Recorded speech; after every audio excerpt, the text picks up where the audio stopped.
Hello, everybody, and welcome to the show. I'm your host, Adrian Danila, and this is Multifamily Chronicles. Our guest today is Mikko Alasaarela. Mikko is an entrepreneur and a founder. Welcome to the show, Mikko. Thanks, Adrian. It's good to be here. Why don't you start by telling us a little bit about yourself, about your story, and your journey as an entrepreneur? Sure. I have a really special background. I feel privileged of having this as an upbringing. So I'm oldest of 10 children. I grew up in northern Finland with the aurora borealis, like on the sky on the evenings and stuff like this. My parents were at the same time highly academic. They both PhDs. My dad had a PhD in electrical engineering, specifically in biomedical engineering. So he was building all kinds of cyborg stuff and with human technology interfaces and stuff like this. And my mom was a medical doctor. They are both retired now. But while being academics, they were also religious. So I grew up in a church that was seen in Finland as a semi-fundamentalist, like a Christian church, which is one of the reasons why we also had a big family. And so in my childhood, I basically was raised as a person with a scientific mind and this kind of like church values. And right now I'm an agnostic. I don't have any religion, but looking back, it had a quite important impact on who I become. For example, having really good grades in school and being from a small minority in the school at the same time wasn't a good combination. I was bullied a lot. I was bullied throughout the school years, all the way to the university. And if you think about Finland as a nice place, like I didn't have that experience as a kid. Like I was bullied so much and so violently for so long time. It did have also like some kind of character impact to me. I had to work in my 20s, like to reduce some flaws in my character that were a result of years of bullying. So at some point, when I was like in my early adulthood, like in my early 20s, I really started thinking like how to reconcile these worldviews. Like I said, the semi-fundamentalist Christian worldview with the scientific worldview that I was really sporting with my university studies and everything. And I had talks with my parents. Of course, I realized that they had this way of looking at the world. So my dad told me that you have your thoughts in your brain and your ideas in your brain, but you have your faith in your heart. So it's always in the emotional layer of yourself, and the rational side is separate and different from the emotional layer. So to some extent, like how a scientist could work with religion is that they keep those things separate. And I think it was a nice way for him to deal with it, and create harmony for himself. For me, it wasn't enough, because religion also has limitations. Like it says that there are some people who are saved and some others who are not, and so on. But I felt like unity with lots of different people from different backgrounds. So that led into this like lifelong interest in emotional intelligence, because emotional intelligence was something that connected the rational side and the emotional side in myself, and that created the level of cognitive dissonance in me also with the churches that I decided to become an agnostic. But the interesting thing that really has affected my entrepreneurship ever since is that interest led me to this lifelong adventure to the human mind. I wanted to really meet people from all different backgrounds and different churches and different cultures and different life experiences, and build trust with them in a rapid pace. Like I wanted to be able to relate with them. I wanted to be able to get into into their lives and see their worldviews and understand it, and also be able to relate with them in a way that we feel that we have a common trust with each other. And that was really eye-opening in lots of ways. For example, I was talking with a Sikh father, like the guys who have the turbans on, and he was telling that with Sikhs, like we have this very unique thing.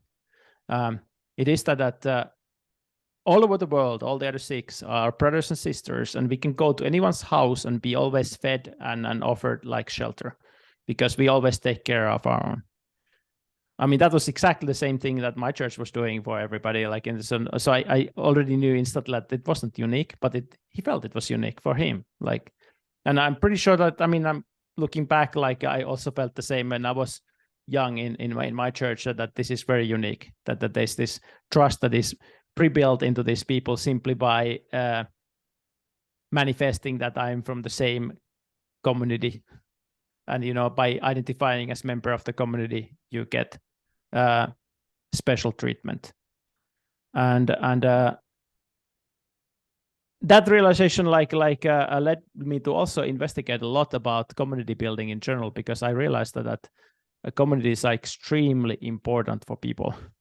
And churches have been the most successful long-term communities out there. Like they have been able to build this like thousands of years of history of running communities that are functional and can be large, but still split into these small sub communities and great structures that enable us to work together.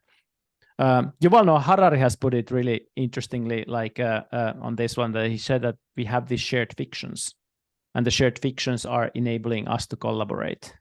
And I agree with that. Like I think the strongest form of community is one that has a shared fiction that everybody believes into.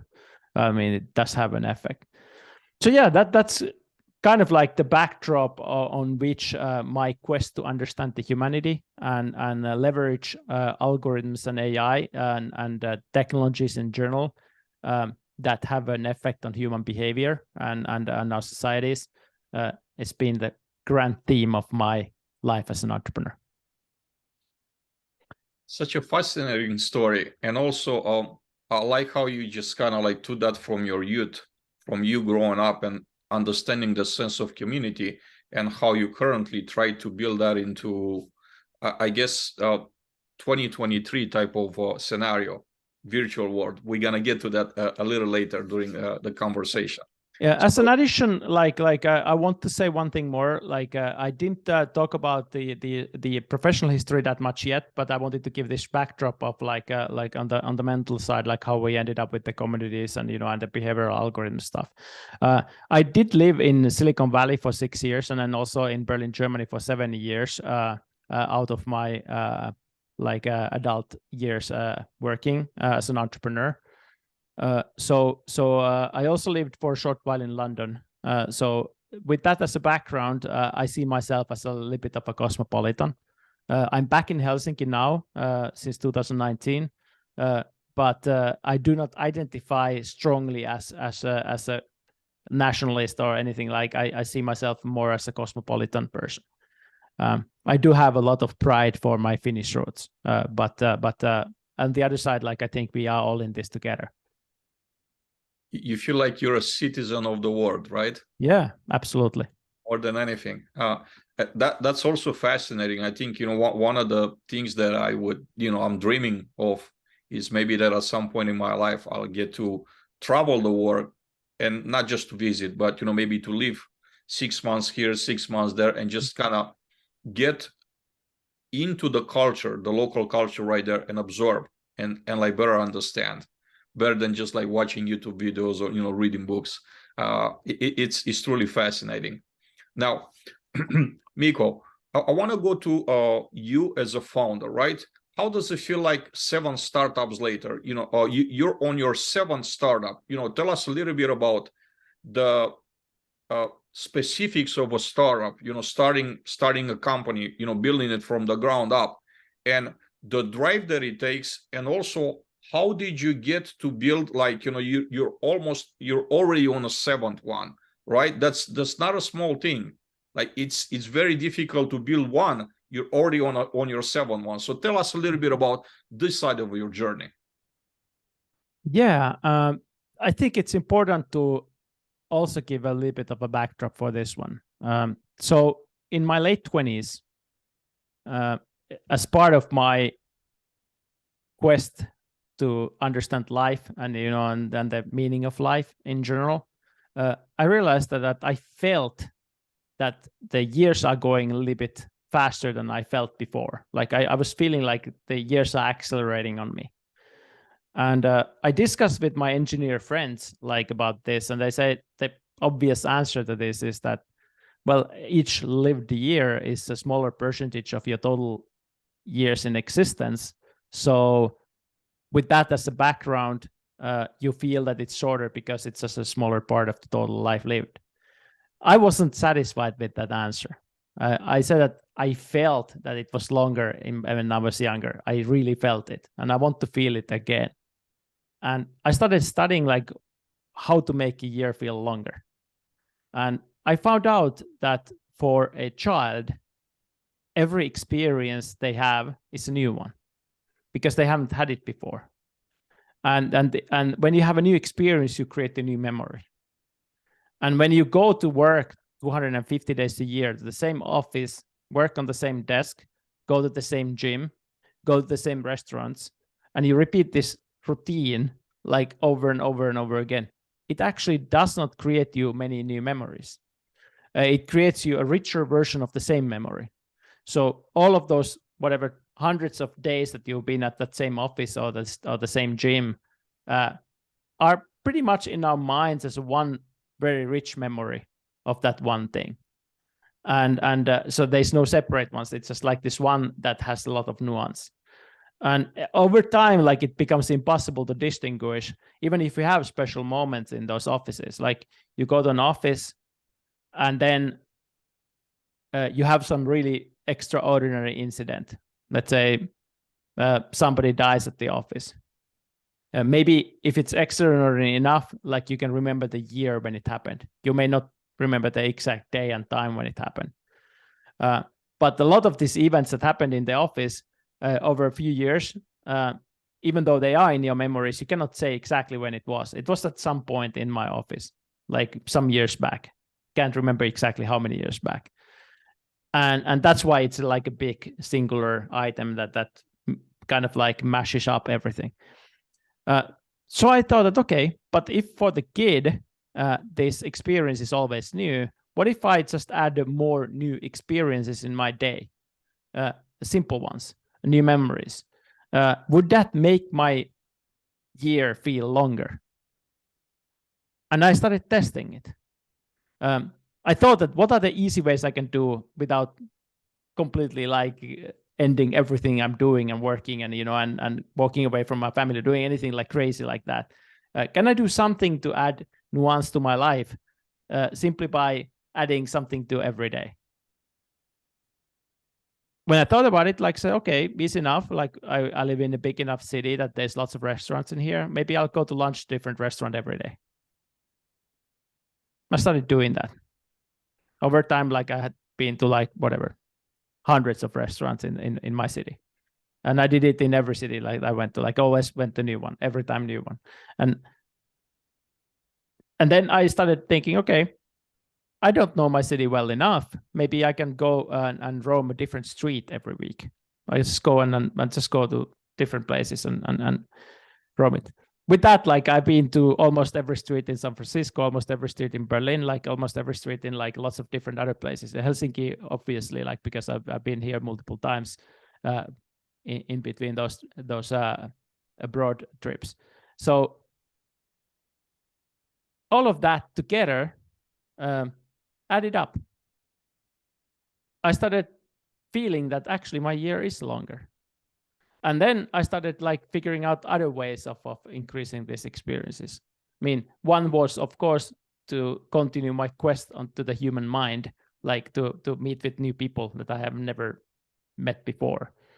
And then there was traveling spontaneously on holidays, not planning anything, just randomly going somewhere on a very, very short notice with no plans and then having like this lucky accidents in places like to be somewhere. And that was really liberating. It was liberating because my life didn't feel programmed anymore. Like it wasn't coming from outside that I have this program I had to execute. But it was more like a series of adventures that came up, and I could not tell like what the adventure next year will be. And that kind of was exciting. I felt more like a kid again. And then I realized that there's a couple of other things also that I had to take into account. One was that I have to really appreciate those things that are good in life, because we get used to everything. I mean, when you've been to like all corners of the world, you know, like you've been to every like interesting coffee shop in your city, you know exactly where the best coffee is, and you know who has the best whatever. And then it's easy to say that, okay, this was okay, but it wasn't the best, because I know what the best is, and I have a new reference for the best. And nothing feels good anymore because I have felt the best now. I mean, it's good feeling at the time when you get the best one, but getting the best one the second time is not as good as the first time. And you know, and then everything else is less exciting. So I said, okay, if I can put myself into this beginner's mind and appreciate those moments when I have something that is good and satisfying. So feeling this gratefulness, I mean, having a good cup of coffee, like it's a very simple thing, and everybody has it every day. But can you feel gratitude for that? And by installing those kind of moments, I felt more like a kid again. It put me back. I said, okay, I can actually appreciate this as a kid, like a kid. Same with concerts, same with like anything that I experienced, like just having this feeling of like a little bit trying to reinstate the excitement of a kid. I mean, when it rains, we may think, oh, it's a really bad weather. But for a kid, it may be an opportunity. Like they can feel like it's like, hey, I can dance in the rain, and you know, and feeling excited. So now, this is a long story, but it's very important because that's why I'm founding multiple companies. It's also part of the same journey. Like I don't want to do the same thing for the whole of my life. I want to experience different angles.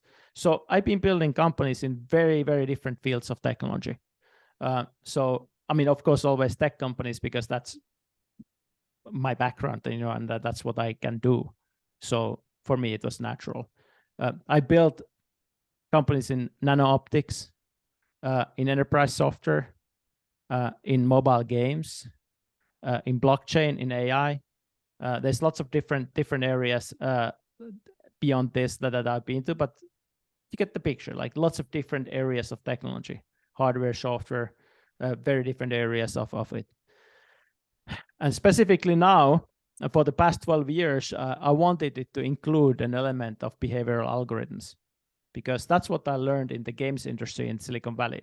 When I was since 2005, I've been a shareholder in game companies, and you know, and then we grew up like a mobile games company to be one of the biggest in Europe in 2007. We sold it, and then I moved to Silicon Valley. That moment, I also realized that the game industry was changing. Like it was moving from buying like this one game at the price and then experiencing it. I mean, you could call it the Angry Birds times. Like you paid like maybe $1 for a game, and it was a snack that you purchased. We went into these free-to-play games where the monetization is done by addicting you to the game.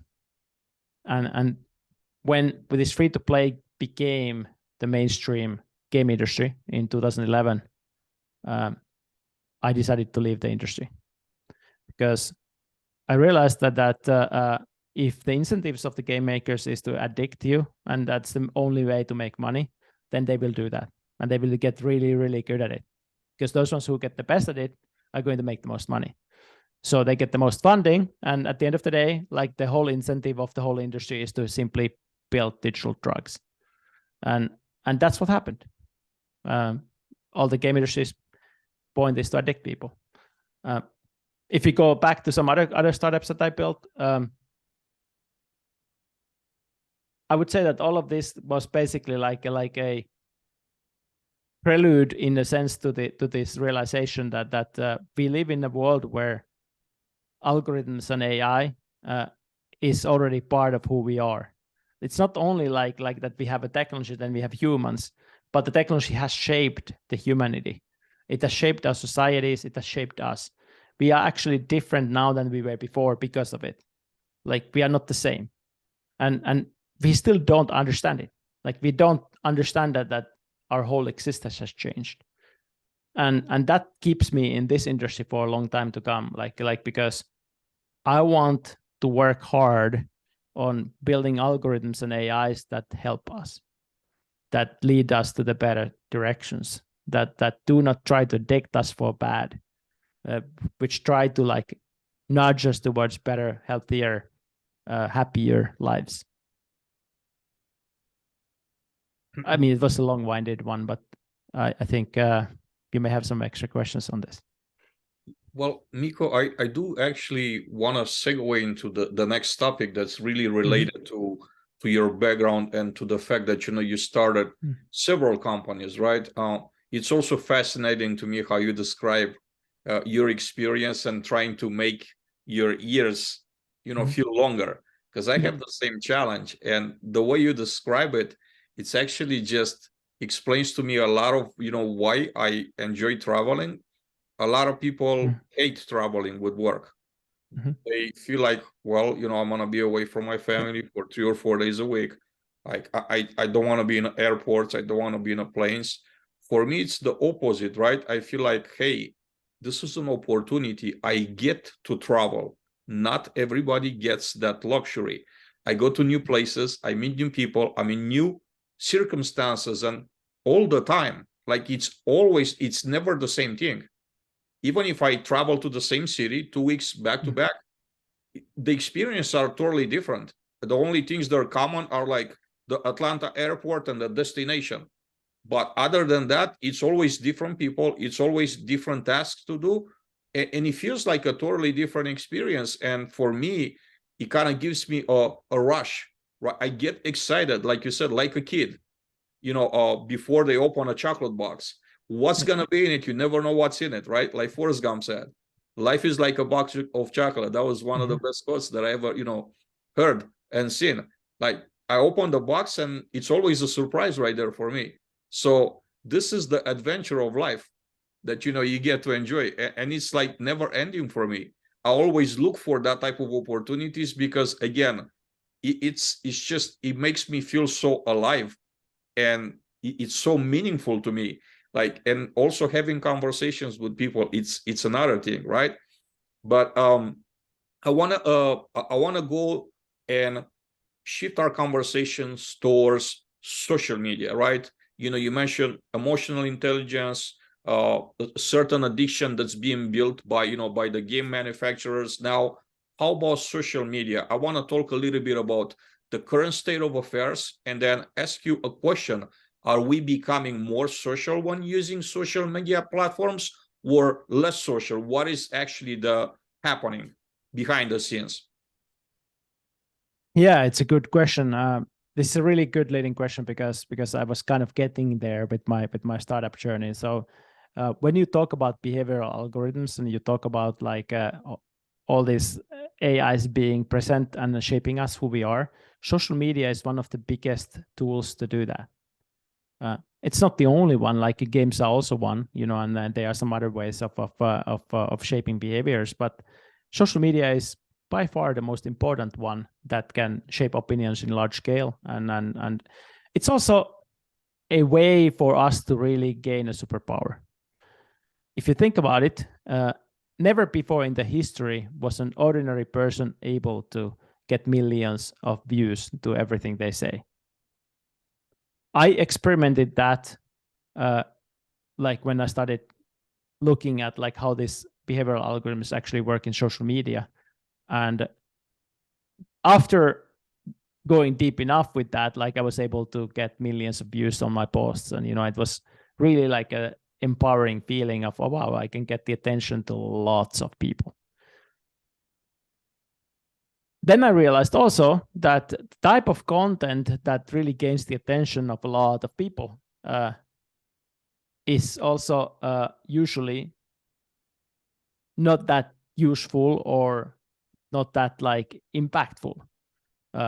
So oftentimes like you create a simple meme and and that goes the furthest, like it has the most views because it has such a low barrier of entry. Like you create a haha moment to people, so lots of people have haha moments. But does that change the world? That's a good question. Elon Musk knows this very well because he has basically shared his ideologies and other things through these memes. Like he knows how to address like the broadest possible audience by simplifying the message to the meme level. It looks stupid from the intelligent people's perspective, and people always think that Elon is just like some kind of meme poster with no skills, but he actually has a lot of skills behind that. Like he knows what he's doing. He knows that this actually works in a very large scale, and this is the way to get the attention of the whole world. It's a sad thing in the sense that the expectation on our ability to really do a, how do I put this, higher level reasoning on anything is getting lower and lower. We are simply like zombies who are reacting to things. And that's how kind of all the social media works. So because social media's business model is to sell advertisement to the eyeballs that you are receiving for this post.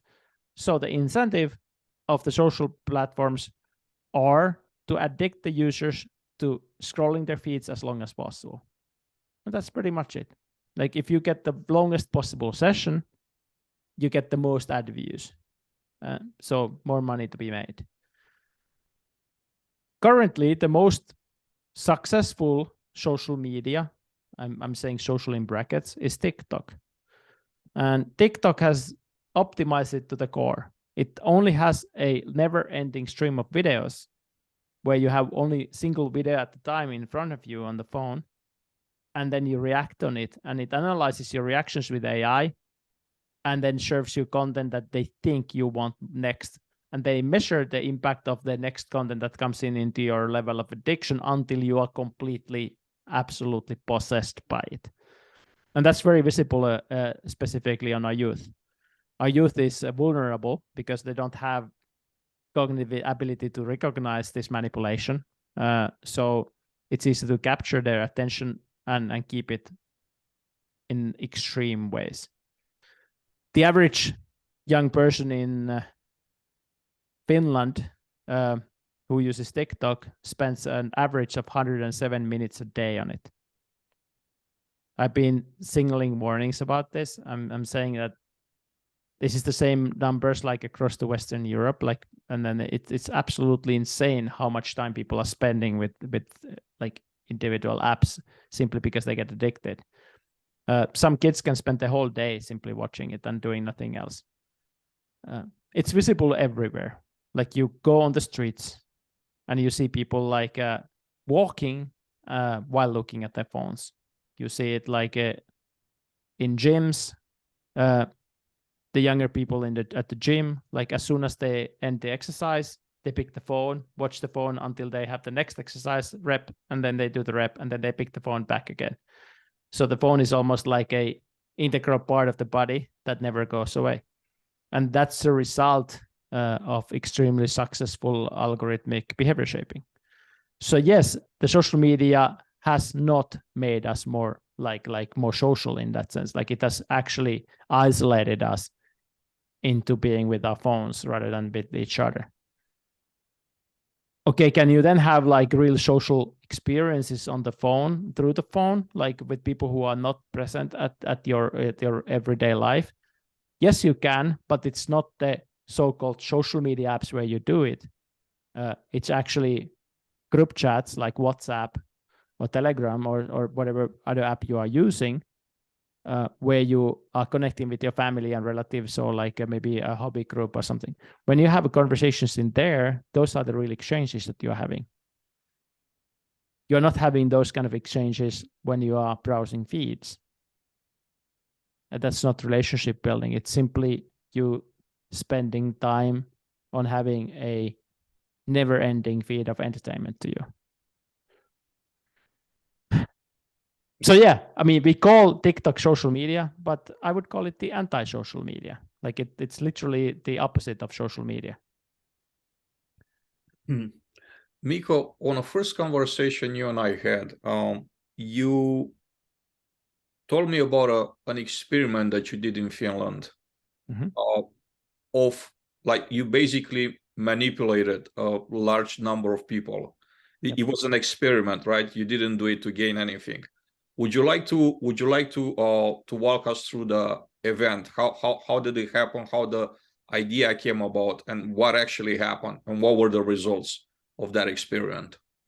Yeah. So when I returned to Finland in 2019, I had already some reputation in the country for being active in the social media algorithm space, and I got invited by a bunch of companies and organizations to give them lectures and and educate their leadership on these topics, and I did. It was fun. Like, I mean, I really enjoyed sharing the knowledge that I had gained over the years in the Silicon Valley and in Berlin, like also the Finns. And one of the projects that I did was with YLE, which is basically the Public Broadcasting Corporation of Finland, government-funded entity, which has they're running 3 TV stations in Finland, and then of course you have the commercial stations on top of it, but the government-funded one. So YLE has a mandate from the government to share neutral news to the population. They cannot be politically partisan. They cannot take any biases against any groups of people, and so on. And I think they have done extremely good job in staying on that path. No partisanship, no positions. Let's just stay neutral and report to the people. But they had a problem. The problem was that a large part of the informing that they did was happening through social media shares of their videos or news articles or whatever other things that they created.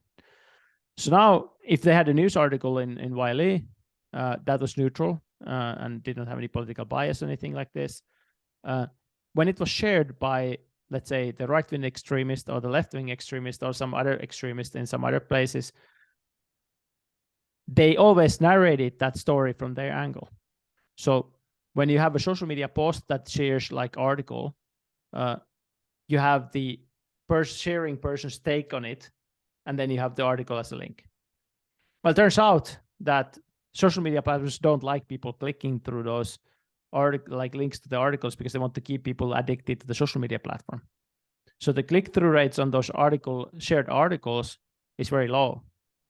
So now you have a piece of news that you created that was neutral, but it was shared by someone who has an opinion on it, and only that opinion is being read by the people who are participating in that conversation in that bubble. So now you can turn any type of neutral news into any type of partisan fight very easily, because people will never read the original news. They will simply get the takes that people have on those things. And that was a challenge. I mean, how do you do neutral reporting when everything gets non-neutral filter through the non-neutral filter of social media?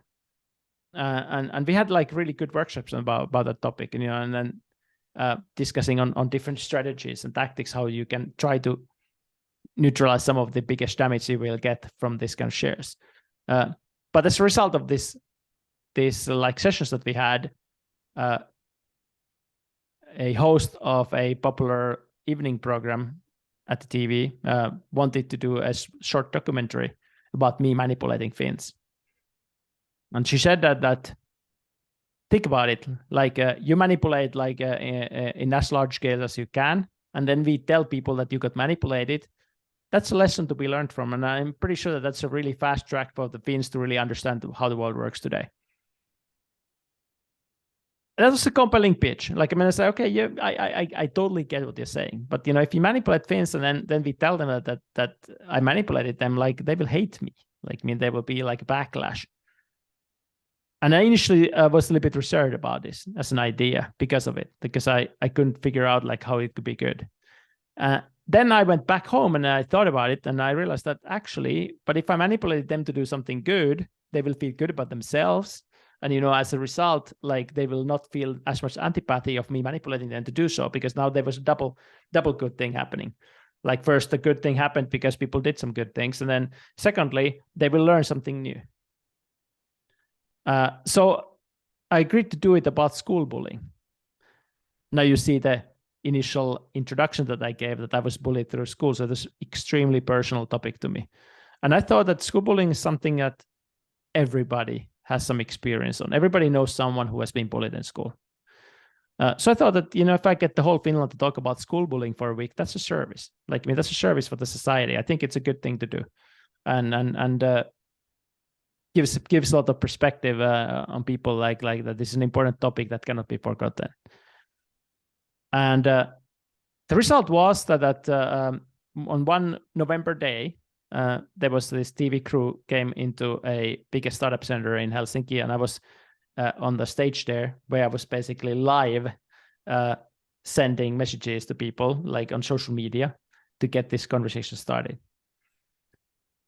And I had loaded this thing with what I call the algorithmic nuclear bombs and algorithmic chain reactions, which we can talk about later. But the whole point was that I had made it as viral as possible, and and also like create as much engagement as possible, like in terms of its appearance.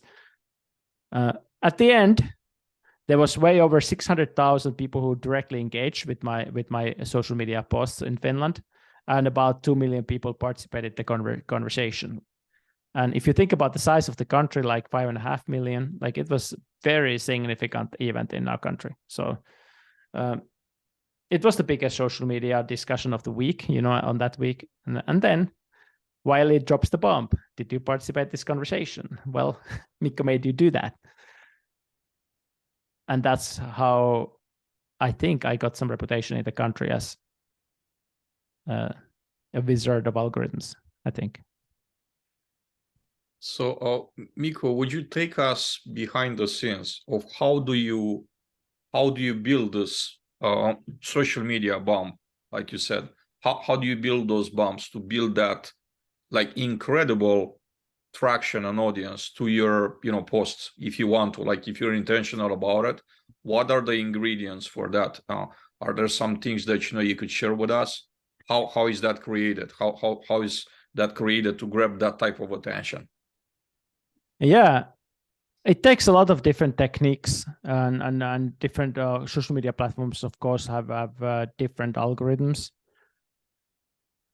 In my case, like I use this term called NLP for NLP, which is natural language processing for neuro-linguistic programming. Both of those terms have the same letters, but they are very different things. In my case, it means that I identified when I was doing this quest of going into the human mind, and having an adventure into the human mind by meeting people from different cultures and backgrounds.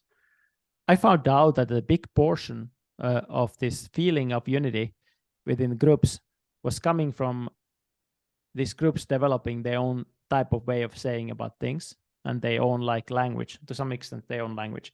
It's still the same language, whatever they're speaking of, but there's like some subtle nuances on the way of saying things, and and way of talking about some things that instantly create this feeling of trust between the members, that hey, he speaks like one of us, so he must be one of us, or she speaks like one of us, she must be one of us.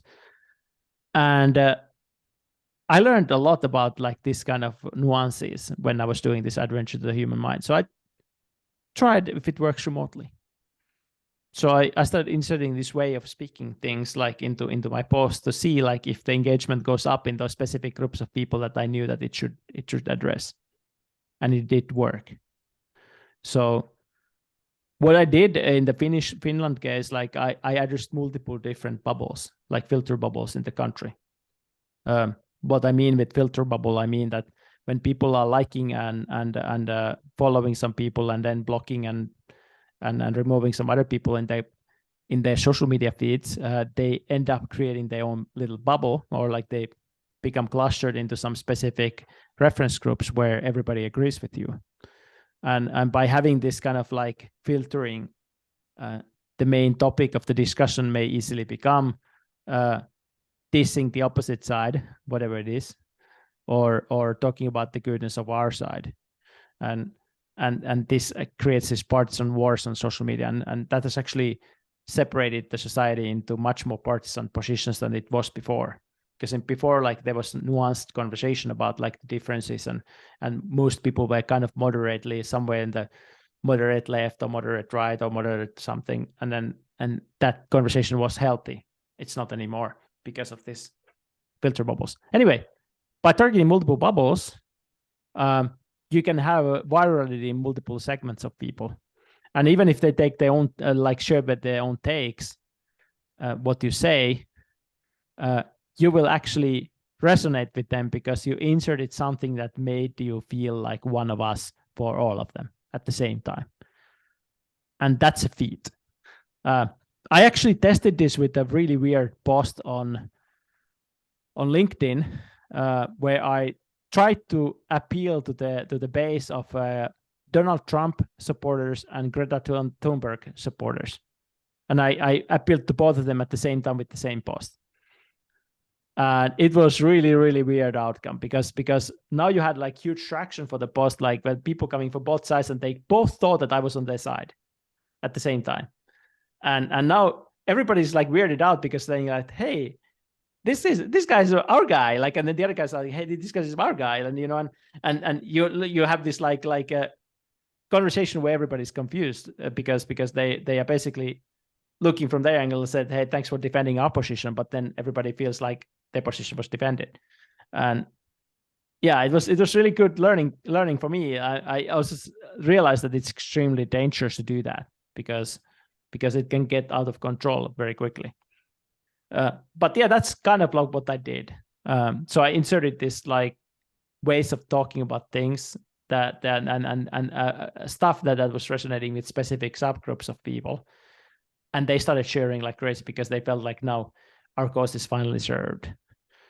And this kind of mechanism can go really, really far. Mikko, I know that you're building a social media platform, that Yes. your intentions are to actually serve people, to build dialogue, to build meaningful communications. Yep. Would you like to tell us what's the name of the platform and how is it different from everything else that we know as social media, like the mainstream Facebook, Twitter, TikTok, LinkedIn? Would you like to just let us in a little bit on this project of yours? Thanks for asking. So yeah, I've been working on behavioral algorithms and this what I call the algorithmic influence for many, many years now, from very different angles. So what I found out is that when we are going into this world where we currently estimating that 90% of all the content online in 2025 is going to be AI generated. And I kind of think that it's going to be that because we're already generating a lot of our content with AI, and we are in the early days of it. And the progress is extremely fast. So the quality of images we can generate, the quality of sounds we can generate, the quality of videos we can generate is increasing so fast that it's almost like impossible to follow like how fast we can go and how far we can go. And the text generation already was good beyond, but now it actually can create whole narratives, develop a long memory, like so that it can create like really long stories. And all of these things are happening right now. So what does it mean for our social experience if a majority of the content that we see also on the social media walls is AI generated? So now you have a lot of motivated actors who are trying to harvest the attention by creating an infinite feed of AI generated posts, whose main target, of course, is to sell you something eventually. I mean, that's natural because we are capitalists and live in capitalistic societies, and people want to make living, so they want to find ways of reaching out to potential customers. But when that game happens and there's most money is behind those guys who are the most clever at this, the end result will be already obvious, which is that all of the feed posts will be gamed. And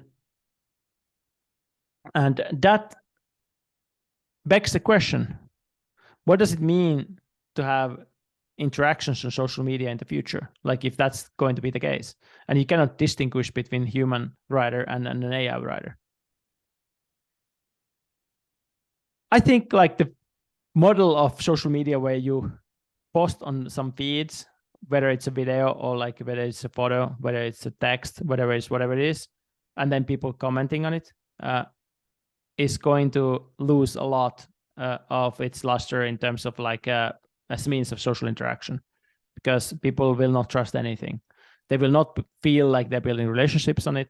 They will not feel like it's adding value to them anymore, and so on. So I think the most valuable place where we can actually engage with each other is the place where we know that the other party is a human, is verified human, like you know that the other person is actually there and it's not an AI, and that person is taking responsibility of what they are saying with their own name and face, and that person is actually exchanging ideas with us, or exchanging their own experiences or like their feelings, emotions, or whatever other things they're doing. So the group chats and one-to-one chats like are going to gain a lot of traction, in my opinion, against the existing models of social networking, because when you are actually conversing with people, there is real relationships that are being built. There's real outcomes that can come out of it. It's an egalitarian platform in the sense that everybody's contributing who wants to talk, and while as like the posting system is that the post generators are just doing AI posts with an attention of harvesting your engagement or attention for future monetization. So I believe in group networking. I think Clubhouse was onto something when they started in the beginning of the pandemic with this real-time discussion forum. And a lot of the early Clubhouse users said that the best part of Clubhouse was in the early phase when you had the small groups gathering together and talking with each other, just feeling present and feeling like they were actually hanging out with other people. During the pandemic, it was especially important because we weren't able to meet in real life as easily as before. So when they moved into becoming like this kind of podcasting platform where there's only like a couple of influencers on the stage and everybody else is a listener, they lost the original point of the app. And I think it's going down now. Same is now true with Twitter Spaces. Like there's usually like a few people on the stage and everybody else is listening. So the intimacy is not there. It's simply like a live stream podcast. And I think the real-time chat, real-time conversation with audio, the challenge with that is that it takes our full attention when we do it. So there's limited amount of time a day that we can engage in such a thing. But if you did the same with the chat, so you had the possibility of firing up a chat about any topic you wanted, and instead of posting something on the social media feed, you actually create this ephemeral chat that starts and ends. But the conversation is going with people who are relevant to the topic while it lasts. It may last for hours or days or like months or even years, but you have no pressure thinking that you are building like some like that one chat has to be like in a specific direction or has to be about specific topic or anything like this. It's just simply a chat that continues as long as it takes. And I think this is a new concept for social networking. Instead of sharing like posts that are trying to like share some information or like harvest attention, you simply open conversations with people that are relevant. It only works if you have a system where you know like who to attract to it. Like, so you have to know like the people like who are relevant to this conversation, and preferably you should have verified identities on those people, so you know that you're talking to real humans and not being scammed or harvested by some anonymous bots. And that's the premise of Equal, my social media platform. You can build communities I mean, not that different from WhatsApp communities, where you basically like can invite people that are relevant to your life or to your business or whatever it is that you're building. And then you can spin out these ephemeral chats. And these ephemeral chats you can think of as a replacement to feed posts. So instead of building rooms into these chats, like you just simply have chats that have their own life. And the chats are public while the community itself is private. So you can talk in the community in the private setting, but you can always spin out like public conversations out of it. We went actually a couple of steps further because we thought that when you're building a social media platform, you have to really figure out like how to bootstrap the early phase. And when we don't have a lot of users, of course, there's less value of spinning out public conversations. So we enabled the public conversations to be started anywhere. So we made support for LinkedIn and Mastodon to get started with. So you can open a public conversation on LinkedIn, or you can start a public conversation on Mastodon. They are more like the posts because that's the model that how these networks go. But the engagement happens in the chat app. Like you don't have to really like think that you know you are going into browsing some feed and finding some conversations to engage with, but you're actually having conversation with your friends, and then you turn some of the conversations public because it makes sense to do it. So. And that's really low friction way of having meaningful conversations that actually add value to people's lives. And then applying these algorithms to really understand so tokenizing these relationships that are being built like into a relationship graph. We call it the influence graph. And this influence graph will tell you and give you analytics over time without saving any of the conversations that who you are building your relationships with, and how much influence you build in your own industry, and how good relationships you have with the relevant people in the industry. And that comes as a result of you just having conversations, doing nothing else. And I think that's really valuable way for people to basically direct their own behavior, because the analytics will tell you that whether you're spending your time right. Are you spending your time on conversations that really matter, or are you wasting your time with people that you will never be friends with eventually, and who will like who you can never help, or like where this is going nowhere. So by understanding how your time spent really had an effect on your own career or like on your own entrepreneurship, I think it's a great thing. And this kind of understanding will never be gotten from those platforms whose main goal is to waste your time to get the ad revenue. So Mikko, if I want to sign up to your platform, what does it take? Is it just accessible to everybody at this point? Like, can I just go to the website, log in, create a username and a password, and just I'm good to go? Or what is the process? Yeah. So we are currently on Google beta and test flight on iOS. The iOS app in the public version will come out probably within a week. Like we are already in the review process in Apple, and we basically have been doing some fixes that Apple requested us to do to basically release in public, and we have done all of them. So I think we are getting quite close to being approved to the App Store. And then we will also push the Google from like the Android app from beta to the public Play Store side.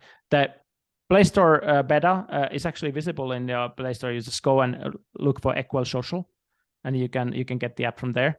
For the test flight, I mean, we have basically like a link that we can share where you can join the test flight like a public testing, and that's a way to get into the iOS side of the equation until we get the apps. I would say that it could already be out when this thing goes live, but. I would love to to stay in touch, and when it's all live, and you're also already on the on a Google platform, on an iPhone, iOS, right? To share it on my social media, because I think it's extremely important that public out there, the large public knows that there's better ways to do social media than to just like become the product. Every time that you log into you create an account with a social media platform, they're telling you it's free, but what you don't realize, it's actually you are the product. Yeah, exactly. And you are the one that are being constantly being sold the whole entire time that you stay there. they make you addicted and they're selling you something. And Exactly. it's just beyond what you could like see, beyond the obvious, right? So it's very it's very manipulative in a way that you don't even realize that you're getting addicted and you be manipulated towards towards certain behaviors. Like you said, it shapes your behavior. Exactly. Mikko, So we see the monetization side, like because this is important to address as well. So even like any social app like has to be monetized, and so in our case we think like, okay, you cannot make a paid social network. Like if it's always forced to be paid, like you never get the network that you want. Like so you have to have a free social network. So now the social network is free. However, it makes sense as a professional who is building their career to get the analytics on how you're doing in the social networks, and that's the paid plan. So in our case, like understanding like how your behavior in the social network helps your goals, and moves you forward, how you are building the right relationships. That analytics we will put in the paid plan, and I think that's a reasonable and meaningful ask from our side because people will get really insane added value from the fact that they know that their time was well spent, and understanding that with the analytics, and getting also more efficient in networking with the right people, because getting as a result of the analytics, getting recommendations on who you should really network with to be a meaningful player in your own industry. It's an amazing way to approach things. I think like just making this data available to me as a customer, like I'm willing to pay for something that is meaningful to me. It helps me become a better networker and identify the individuals that I actually want to have meaningful conversations with. By the way, like going out there and I guess thinking that I'm addressing tens of thousands of people, but actually a very few are interested like really interested in what I have to say. Exactly. So actually LinkedIn does it like with the sales navigator and everything. So they offer you paid plans to basically be able to do some prospecting, but they don't really dare to offer you a lot of like analytics on your own behavior, because like the social selling index that they are currently selling as a thing is actually a sales tool for sales navigator. They like so many of my friends say that you get the social selling index and you look at how well it goes, and then you buy the navigator and it instantly goes up. So it's a scam basically from my perspective. Like you cannot go up simply by buying a product unless it's a sales tool for getting that product. That's an amazing take. I never really intended, like that was never my plan, because I'm not by trade or what I do for a living at this point in my career trying to sell any product or services. And this was never a goal, but it's very interesting that you say that, it's kind of like pay for play. And now that we're on a topic of LinkedIn, right, on this platform, could you share some other thoughts that you have about LinkedIn? I personally, I want to share that, I'm personally a big fan of all social media platforms. I spend the most time, and I think that I get the most out of relationships or that I'm building right there from this platform versus like Facebook or others. So I like your thoughts, like, some general thoughts, or you could go as deep as you want on how do you view LinkedIn? Yeah, I mean, LinkedIn was also my platform of choice when I started doing the influencing thing, because I thought that it's a place where I know who the other counterparties are, like people are with their real identities, and they sort of, like, you don't really share memes or other things. At the time, like, it wasn't that. I mean, now it is. I mean, LinkedIn is full of memes now, but it was. I felt like there was some impact that I can make simply by sharing some important thoughts on the LinkedIn platform, and I think it still works for those guys who are extremely active in creating content. I don't know how it will change, like when we have the flood of AI content coming in, because now everybody is a extremely prolific content creator. I mean, they don't create the content themselves, but they will have posts via their own accounts on the LinkedIn on daily basis that look really high quality, I guess, because of the AI generation. And then at some point people will say that enough is enough. Okay, I'm done with this. I don't want to browse the feeds because it's a waste of my time. I mean, I think that moment can happen. I mean, LinkedIn, of course, will try to do everything for that moment not to happen, but they will have to figure out new ways of engaging people when that happens, because I can't see any other end result than infinite amount of content coming to the feeds from those AI drip campaigns. It's just absolutely going to happen. So yeah, the question is that LinkedIn, like what it was and what it will become, I cannot tell what it will become, because I don't know what they will do about it. But you can be assured that LinkedIn will be full of AI generated content already this year. It actually already is full of AI generated content, and lots of people can't make a difference. Like they cannot tell like which one is which. I think it's going to be massively more by the end of the year because all the tools are getting up to speed with it. So when all the social media sharing tools like Hootsuite and everything else like are going to have schedule all your social media posts, AI generated posts from here to the future, and never lose a day of posting, that will happen. It will just be running its course. And I don't know, as I said, I don't know like how the social media feeds are going to play with this. Interestingly, with the Twitter feed, Elon tried to build trust with people by making it open source, the algorithm. Well, when you make algorithm open source, you enable people who understand algorithms to game it. So my current For You feed on Twitter is absolutely 100% gamed already. I only see posts from algorithm hackers, basically, who are simply creating the content to please the algorithm the maximum way. Now that it's open source, they know exactly how to do it. So now that's a really good question that I never thought about it as this way. Like I thought that it would be fair for people to know what the algorithm is, like because it can manipulate their behavior. But it also works this way.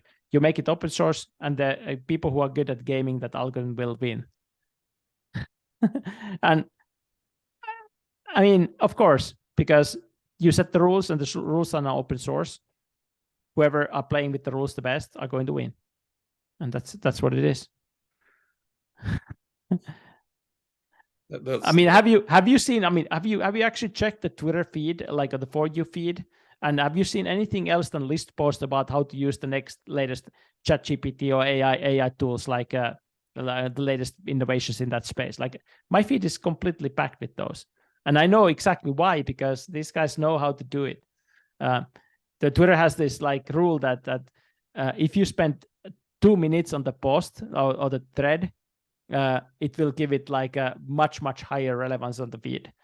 But 2 minutes requires you to have a specific number of like steps in your thread so that it takes the 2 minutes. And there are lots of other things like how many comments to comments, and you know how engaged you are like with this conversation that is being created. So you simply share lists where people can take comments to each of these list items, and you know you create like exactly the perfect conditions for Twitter algorithm to prefer your content.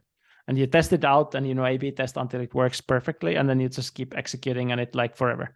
And that's what everybody's feed looks like now. So, yeah, that's kind of like the sad part of the realization that, wow, it's good to be transparent. But how do you deal with the result? Mikko, very fascinating conversation. I'd like to possibly invite you over a little later on for a second episode. I had a lot more questions that I wanted to ask, but at the same time, my goal is not to rush through a list of questions. It's, you know, like you said, you know, creating meaningful conversation. And this was extremely meaningful. And your type of insights are not something that, you know, you will run into commonly. Actually, you're the only person that I know having this type of insight. So, you know, it's very fascinating.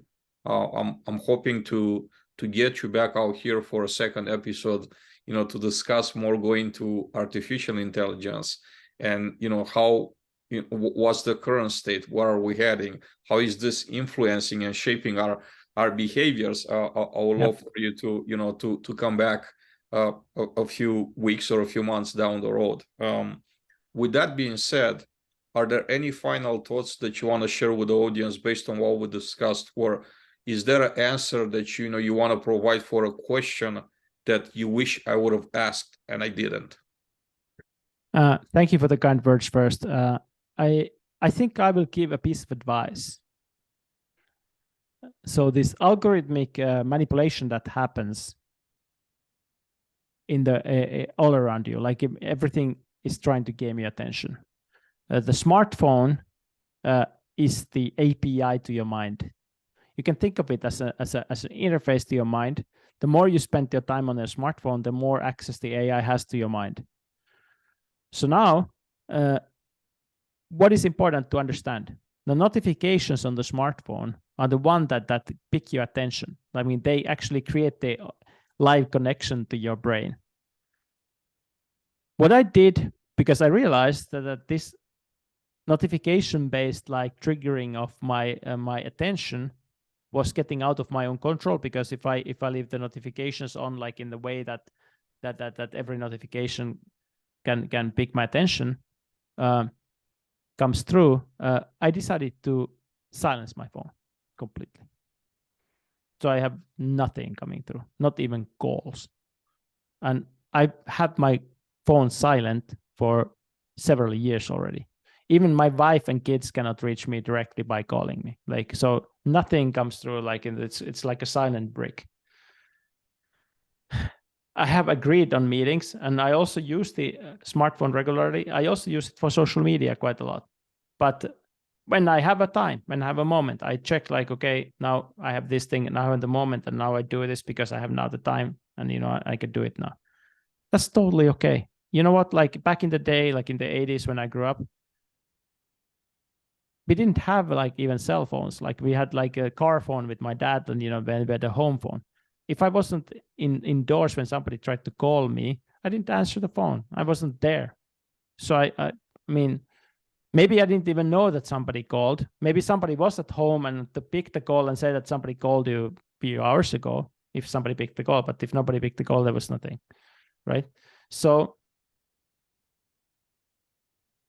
now, 30 years later, we kind of feel obligated to be always available at all moments. I think we should be available to people who we really care about, and that's not like a discouragement for that. But does it have to happen right now, or can it happen when you have the next available slot in your own day? And that has calmed down me a lot. Like it makes my days feel more zen, like this. Not having become constantly like, and it also educates me not to be the zombie that is always being controlled remotely. So it makes me more aware of this remote manipulation that happens at all times. And I'm saying this as an app developer who wants to send you a notification. Like, so of course, Equal, like as a conversational platform, cannot succeed without conversations happening. And we need to make the notifications work, but they will work. Also, if you don't get them instantly, but you will answer to them like maybe 20 minutes later when you are available. It doesn't change that. Like in a chat context, that's totally fine. So yeah, I think there's like the easy way of creating yourself a peace of mind during the day. I know that lots of people cannot do that because maybe they have to be reachable with emergency or something like at all times. Maybe you can create like put some few numbers that always have to get through, like no matter what, and then silence everything else. But I do say that if you are not being distracted by the beeps and or vibrations or something you do at the day, well, your day will be so much more peaceful, and you will be able to think through things and not being constantly in this flow of attention grabbing. Mikko, thank you so much for the conversation, for your time. You've been very kind and very generous with your time. A wealth of knowledge here, and like unique type of knowledge that is typically not shared, right? I think the audience will gain a lot from this conversation. We'll have a better perspective on how social media and other like technology is influencing, is actually shaping our behavior. And maybe it's not the way we wanted to go. I mean, if it's a conscientious choice, that's a different thing, when we make the choice to go that route. But when it's something that's induced just by actually staring at a screen, Yep. there's some questions that gotta be raised. I think you raised a lot of a lot of concerns, and you explained very well the mechanisms of how things happen, addiction happen. Again, I'm very grateful for the time that you spent here with me and with the audience, and I hope to get you back here down the road to continue the conversation of topics as intriguing as what we already covered today. Thank you, Adrian. It was a pleasure to be here with you. Everybody, thank you very much for bearing with us here today, with me and Mikko, being part of the conversation, witnessing this amazing conversation. This is Multifamily Chronicles. I'm your host, Adrian Danila, and we hope to see you back here soon. Have a great day.